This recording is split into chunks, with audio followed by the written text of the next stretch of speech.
Welcome to Foxingo. Today's topic is the ultimate, universally hyped, so-called magic wand for the language learners who find themselves, completely stuck at that brutal intermediate level. Oh yeah, the dreaded plateau? Right. So we are taking a deep dive into a technique called shadowing. But here's the really uncomfortable reality we are jumping into immediately. Prepare yourself. Yeah, brace yourselves. Because the hundreds of hours people spend pacing their bedrooms, frantically repeating foreign audio, it isn't just a waste of time. It is actively cementing terrible habits. Which is just devastating to hear, honestly. It totally is. The materials we've pulled for this deep dive drop a massive truth bomb right out of the gate. They say that 90% of language learners are executing this technique so fundamentally wrong that they're literally making their fluency worse. It's a phenomenal illusion, isn't it? Because in the moment, it feels incredibly productive. 100%. You put your headphones on, you mumble along to some high-speed Spanish or Japanese audio, and for about 5 glorious minutes, you convince yourself you are an absolute linguistic genius. You feel so smart. Right up until you actually try to order a coffee from a real human being and your brain just, completely short circuits. And actually, I have a very vivid memory of you doing exactly this back when we were teenagers. Come on, don't do this. No, I have to. You would pace your bedroom, aggressively whispering French phrases into the mirror, entirely convinced you were ready to abandon us all and just move to Paris. Look, my teenage French phase was deeply passionate, okay? And I sounded immaculate to my own ears. To your own ears, exactly. But, that shared delusion is exactly why we are tearing this topic apart today. Because when applied correctly, shadowing actually is a highly effective laboratory technique. It is designed to directly hack the brain's language processor and trigger intense structural neuroplasticity. But the catch is the execution. The sources we're looking at today point out that most of us are pouring in all this sweat equity just to become incredibly well-trained parrots. Yeah, just parrots. If your brain isn't actively straining against its own limitations while you do this, you were just singing along to the background radio. You are adding zero value to your cognitive architecture. Which brings us to the first massive biological roadblock we need to talk about. It's appropriately dubbed Parrot Syndrome. Parrot Syndrome, I love that name. It's so accurate. This is the pervasive illusion that just mechanically mimicking audio frequencies, contorting your jaw to perfectly recreate the sounds, is somehow going to spontaneously teach your neural networks a language. And the reason that fails so spectacularly really comes down to how the brain fundamentally processes incoming data. Right. Because when someone suffers from Parrot Syndrome, they are biologically recreating a sound wave, but mentally, there is no semantic mapping. There is no image, no feeling, and no structural comprehension attached to the audio whatsoever. Precisely. Because biologically speaking, the human brain is just a ruthless efficiency machine. Yeah, it really is. If an auditory signal enters your ear, but isn't immediately attached to a conceptual meaning or a grammatical framework, the hippocampus simply flags it as ambient noise. Wow. Just ambient noise. Yep. It discards it to save processing power. You're sitting there doing mouth and jaw gymnastics, but because you don't actually understand the why behind the sentence structure, the brain just refuses to encode the information into your long-term memory. Okay, so it's the Despacito effect. The Despacito effect. Wait, explain that. Yeah, we've all had that moment where a ridiculously catchy foreign song comes on the radio and you confidently belt out the chorus. Oh, for sure. You are loudly mashing syllables together, you're riding the rhythm, feeling the vibe, but you have absolutely zero concept of what the lyrics actually mean. Are we just rewinding a blank cassette tape over and over? Yes. That is the perfect way to visualize it. And actually, the source material uses that exact brilliant analogy for this specific trap. Wait, really?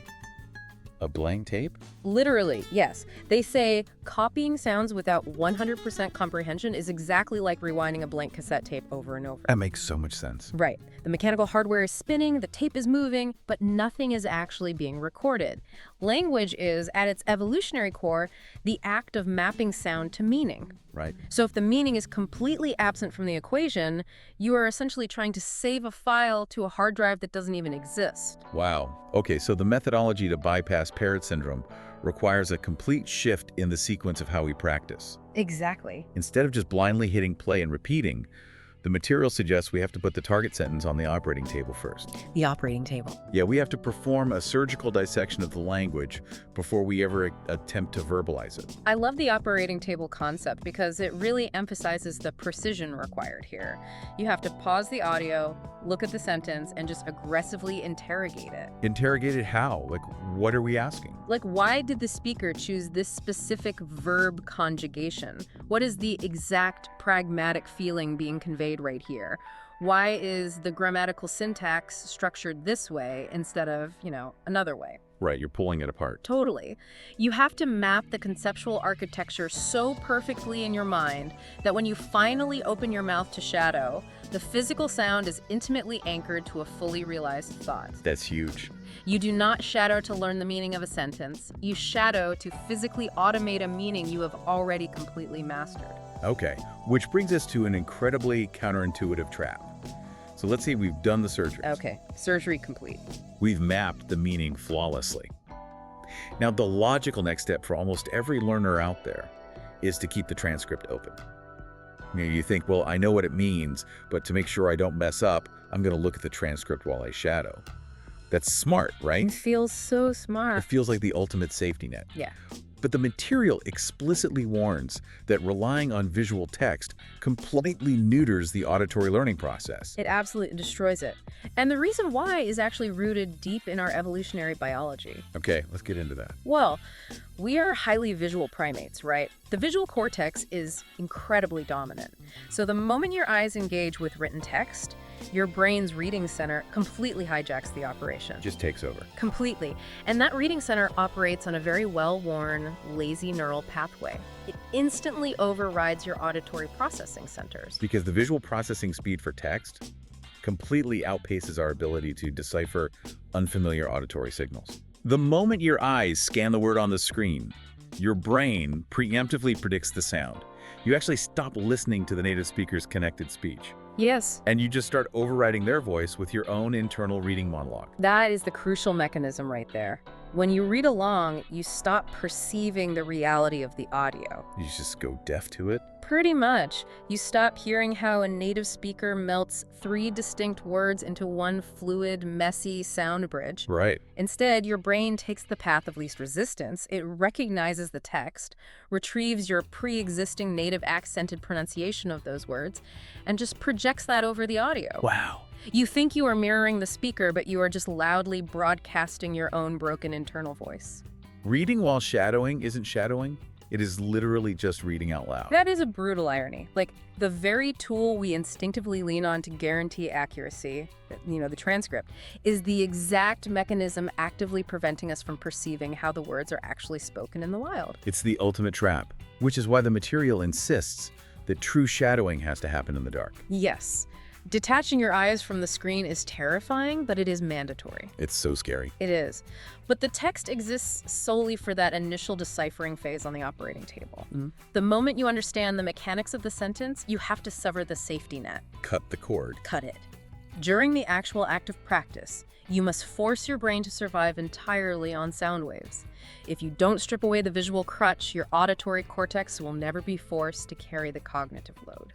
And this transition, flying completely blind in the dark, introduces massive friction. Huge friction. Which brings up a debate that I think every single learner wrestles with. And this leads us to mistake number 3.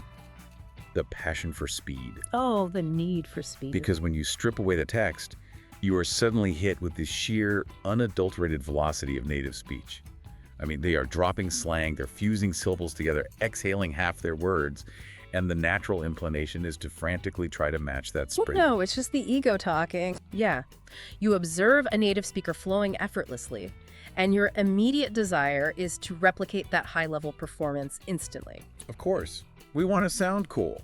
But when you attempt to match a speed that your physical articulators, like your tongue, your lips, your jaw, haven't neurologically adapted to yet, the result is total word soup.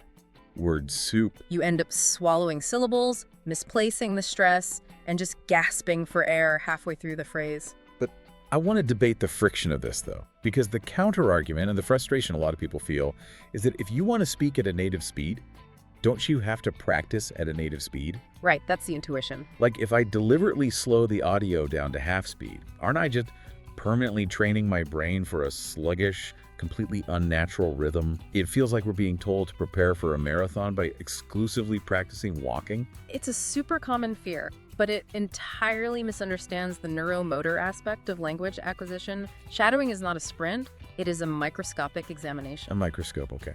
Yes.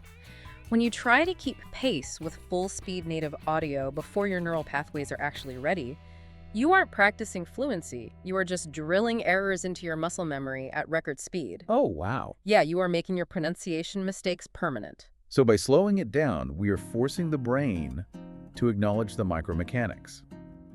Dropping the audio to 0.75x or even 0.50x speed isn't about learning to speak slowly. It is about exposing the hidden architecture of the spoken language. Exactly. When you slow it down, suddenly the invisible becomes visible.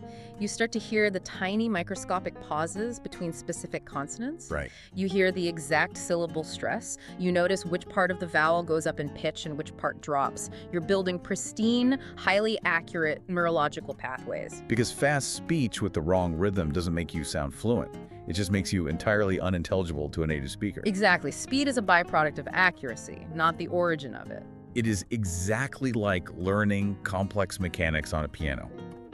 You don't sit down on day one and attempt to hammer out a Mozart concerto at full tempo. Right, you just be a disaster. You would just train your hands to hit the wrong keys incredibly fast. You play it agonizingly slow, dissecting the transition between every single chord until your fingers automatically know the geography of the keys. Yes. Then the speed just naturally manifests on its own. That is the perfect parallel. The physical articulators of your mouth need the exact same deliberate, slowed down geographic training. Okay, so let's synthesize where we are in this process. Yeah. We've done the surgery on the operating table, so the semantic mapping is crystal clear. Check. We've completely ditched the subtitles, forcing the auditory cortex to do all the heavy lifting in the dark. Check. And we've swallowed our ego, slowing the audio way down to nail the microscopic rhythm and stress patterns. Check. So is that it? Are we finally fluent?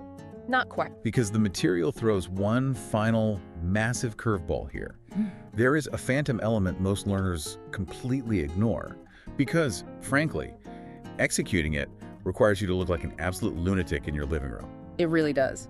But it is arguably the most vital piece of the puzzle. The intonation, the musicality of the language. The music, right. We get so hyper-focused on stringing together a biologically correct sequence of vocabulary words that we completely forget language is an emotional vehicle. Right, the dead robot syndrome. Oh, the dead robot. It's so awkward to watch. We've all seen someone do this, or let's be honest, we've done it ourselves. The audio clip is a native speaker enthusiastically screaming, "I cannot believe this!" And the learner sits there, staring blankly at the wall, repeating it in a flat, dead, soulless monotone. Just a soulless data transfer. Virtually a robot. And from a neurological standpoint, ignoring the emotion actually severely handicaps your memory retention. How so? Well, the amygdala, which processes emotion, is deeply intertwined with the hippocampus, which encodes memory. So when you attach a physical emotion to a new string of vocabulary, you are giving the brain a vastly stronger anchor to hold on to that information. Which means you have to lean completely into the theatricality of it. 100%. If the speaker in your audio clip is yelling in anger, you physically have to yell in your bedroom. If they are dripping with sarcasm, you need to contort your face into a sarcastic expression. You really do. And it feels completely ridiculous. Oh, I'm sure it looks insane. When I think back to my own early practice, it was a full theatrical production aimed directly at my closet door. I wish I had a video of that. I am so glad you don't. But the logic is undeniable. The pragmatic meaning of the words is inextricably tied to the emotional pitch and the physical expression. Right?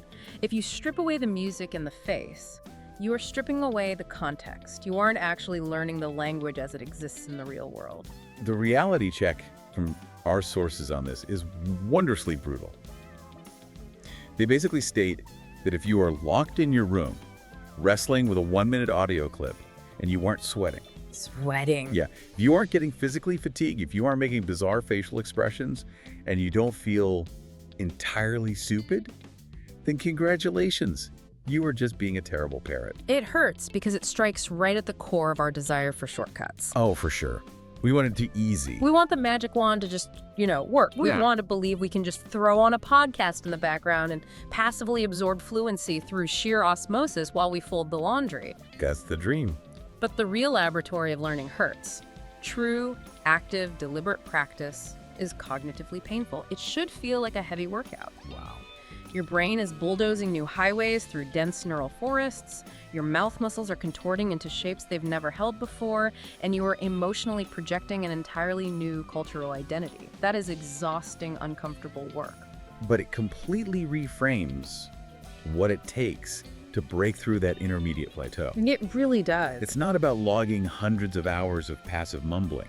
It is about highly concentrated, deeply uncomfortable intervals of dissecting the meaning, flying blind without the text, slowing the mechanics down to an agonizing crawl, and then physically acting it out like you are auditioning for a stage play. Exactly. That is the actual formula to hack the language processor. It strips away all the vanity of language learning. It's not glamorous, but it is the only mechanism that forces true adaptation. So to everyone listening, I want to leave you with a final thought to chew on as you go about your day. Lay it on us. The next time you find yourself entirely captivated by a great speaker, whether it's in a language you're actively learning or even just in your native tongue, ask yourself, are you really listening to the dictionary definitions of the words they chose?